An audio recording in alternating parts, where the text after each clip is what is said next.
রাজা কাক কয়, মহারাজা কাক কয়, সম্রাট কাক কয়, চক্রবর্তী সম্রাট কাক কয়। দর্শন করো আর চক্রবর্তী সম্রাট দর্শন করো, শিবচন্ডীর ঘর দর্শন করো, আর ওই ভূমির মাটি মাতার নেওয়ার জন্য যাবেন না যাবেন। কথাটা ব্যাখ্যাগুলোও কাটি দিয়ে অনেকে কাটি বিভেদ হচ্ছে প্রোগ্রামটা, এটা ঠিক নয়। মানুষ যদি ব্যাখ্যাটা না বোঝে তাহলে তো রহস্যটা বুঝবে না। তা আজকে আমরা একটা চর্চা করবো, কয়েকজন যেটা মন্তব্য তোমরা করছেন যে রাজা কাক কয়, মহারাজা কাক কয়, সম্রাট কাক কয়, চক্রবর্তী সম্রাট কাক কয়, কয়েকটা মানুষ জানিবে চেয়েছেন তো। তা এবারে কতগুলা শাস্ত্রত লেখা আছে একটা গ্রামের শাসক, 10টা গ্রামের শাসক, 100টা গ্রামের শাসক, কিন্তু তখনকার দিনত যেটা সিজিএস পদ্ধতিটা ছিলই না। এপিএস পদ্ধতি, সিজিএস পদ্ধতি, এমকেএস পদ্ধতি এগুলো ছিল তখন। আচ্ছা, এখন কুইন্টাল আছে, আগে কি কুইন্টাল ছিল না, মনদ হিসাব হয়েছে। আচ্ছা, তা তেমন আগত কি গন্ডার হিসাব ছিল না ছয়ের হিসাব ছিল? তা ইদানিং কালে অনেক শাস্ত্র লেখাইয়ার ঘর ওটা একটা উমরা নতুন হিসাব ঢুকি দিয়ে দিছে যে একটা শাসন করলে এইটা, 10টা শাসন করলে এইটা, 100টা শাসন করলে এইটা।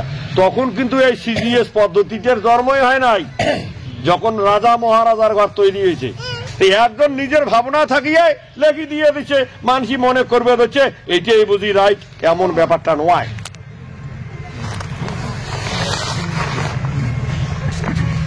যখন কোন শিরোমণির রাজ তিলক হয়, রাজ্যাভিষেক হয়, তারপরে আকাশ খানো তার থাকে, মাটি খানো তার থাকে, মাটির তল খানো তার থাকে, তখন তা কওয়া হয় রাজা। আর যখন এমনই ঠিক রাজা যুদ্ধত পরাজিত হল কিংবা যুদ্ধত হুঙ্কার দেওয়াতে উইয়া নিজে আত্মসমর্পণ করলে, উইয়া পরে মহারাজ বলিয়া সম্বোধন করলে, তখন সেই ব্যক্তি হয় মহারাজা। আর যখন কোন বিশেষ ভূখণ্ডত সমস্ত রাজা মহারাজা কারো অধীনস্থ হয়, কারো অধীনস্থ স্বীকার করে, তখন হয় তাই সম্রাট। আর যখন গোটা পৃথিবীর নারায়ণের বংশধর কারো সামনত নতজানু হয় কিংবা কারো সামনত নতি স্বীকার করে, তখন তাই হয় চক্রবর্তী সম্রাট। তা আজকের দিনত গোটা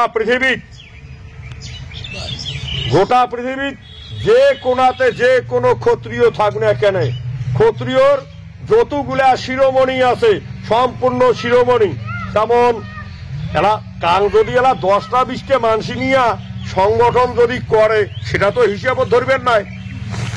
যেগুলা বিখ্যাত সিদ্ধান্ত নেওয়া সংগঠন, বড় বড় সংগঠন, সেই সংগঠনের প্রতিনিধিগুলা মানে শিরোমণিগুলা এমন 197টা সংগঠনের শিরোমণি। আর দ্বিতীয় বিশ্বযুদ্ধের আগত যেগুলা যুবরাজের মর্যাদা পাইছে, কিন্তু যখন ভারত মানে সার্বিক ভারত গঠন হল, হোয়াইট পেপারের মাধ্যম দিয়া এই রাজা মহারাজা কতলে ঠগানি হল, ওই তখনে সে যুবরাজ গুলা রাজা হবার পায় নাই। এমন ধরনের 53টা যুবরাজ এই রাজস্থানের যে উদয়পুর ক্ষত্রিয় মহাসভা হয়েছে, সেই মহাসভাত উপস্থিত ছিল। তাহলে টোটালে কয়টা সংগঠন? 197টা। আর সাততে যা যুক্ত হলে the greater Coochbehar peoples association, কয়টা হল? 198টা। আর 53টা যুবরাজ সবাই সিদ্ধান্ত করলে যে যদি মোল্লা বেশি হয় তাহলে মুরগিয়া জব হবে না, যদি দেওয়ানি বেশি হয় তা মুরগিয়ার কামই পুষিবার পাবার না, হাতত রাখিবার পাবে না। অতএব সিদ্ধান্ত নেওয়া একজন থাকবে, বাকিগুলা আমরা তার নির্দেশ মতো আমার সমাজের মঙ্গলের কর্ম। ওই জন্যে আমার সংগঠন সহকারে 198টা, আমার সংগঠন বাদ দিয়া 197টা, আর 53টা যুবরাজ মহারাজক টোটাল ক্ষত্রিয় সমাজের দেওয়ানি হিসাবে, শিরোমণি হিসাবে, চক্রবর্তী সম্রাট হিসাবে গ্রহণ করে নিছে।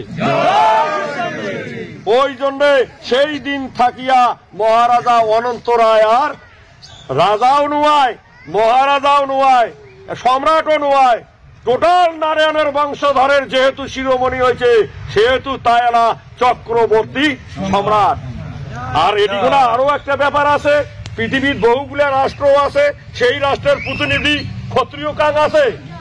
তো যেহেতু ক্ষত্রিয়রাই রাজা হওয়ার জন্য, মহারাজা হওয়ার জন্য, সম্রাট হওয়ার জন্য, চক্রবর্তী সম্রাট হওয়ার জন্য কোন বামনের বংশের শিরোমণি কিংবা বামনের বংশের মানুষের কিংবা মানে শূদ্রের বংশের মানুষই মানে যেটা কওয়া হয় ব্রহ্মার বংশধর কিংবা মহেশ্বরের বংশধরের মতামত নেওয়ার প্রয়োজন পড়ে না।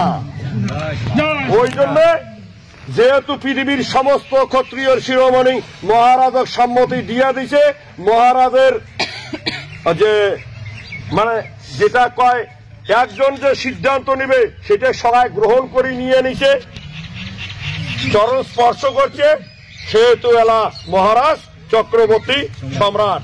এটি ঘোড়া ব্রহ্মার মহেশ্বরের বংশধরের কোনো মতামতের প্রয়োজন নাই।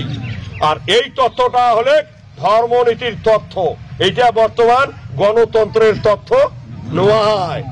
যদি কাং মনে করেন তাহলে আমেরিকার ডোনাল্ড ট্রাম্প কি মহারাজের সামনে পদানত হয়েছে?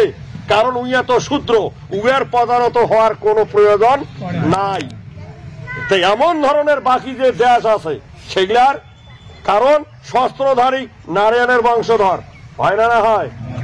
তাহলে শস্ত্রধারী মানুষই শস্ত্রগত মানুষই ভয় খায়, আর বাকি বুদ্ধি দিয়া যত অস্ত্র তৈরি হয়েছে কে শস্ত্রধারী মানুষ এতে ভয় খায় নাকি?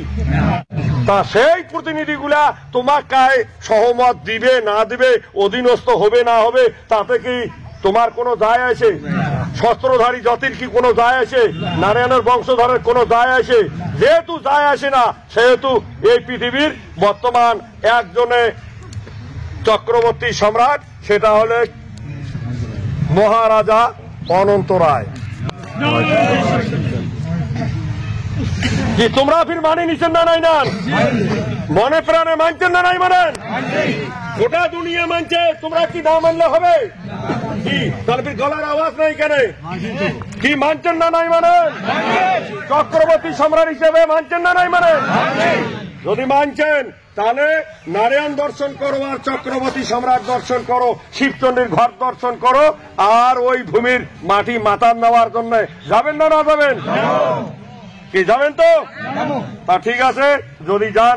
আর একটা প্রোগ্রাম আছে, তা আজকে আর বেশি কিছু আলোচনা না করো, করবেন না। সকালে চরণ ভক্তি শ্রদ্ধা ভালোবাসা রাখিয়া মোর আলোচনা এটি শেষ করুন।